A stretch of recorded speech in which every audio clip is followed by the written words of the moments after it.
Some years ago, we went to hear one of the saints of our century, Richard Wormbrand. He was a Christian minister in Europe, in Romania. And during World War II, he was persecuted by the Nazis, and then post-World War II, he was imprisoned by the communists. And for his faith, simply for his faith. But he was a great saint.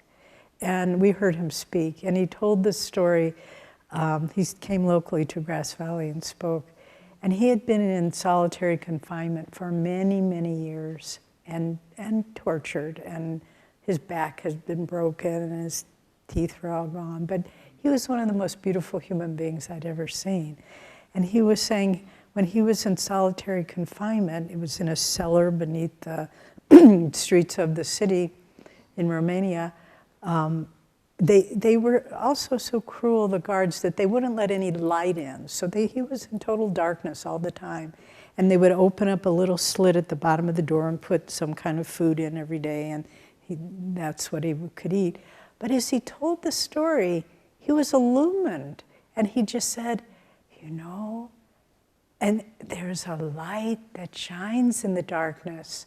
And, you know, he couldn't hear anything, and he said, and there is a sound that is beneath the silence. And he was seeing the inner light. He was hearing Om, even in that circumstance. And somehow there was enough public outcry that he was released. He and his wife was imprisoned at a different prison. And then they had a ministry. He's passed away now. But they would just go all over speaking of Christ, speaking of the love of the Lord. But even in the darkness, if our minds are interiorized, and by the grace of God, we won't have to go through such suffering as some of the great saints have gone through. But nevertheless, we each have our own crosses to bear. We each have our own tests that we have to live through. And if we can remember that, if interiorize the mind, even in the worst of tests, even in medical challenges, when we're frightened, even in upcoming surgeries, whatever might happen, keep the mind focused at the point between the eyebrows and perceive the light behind the darkness.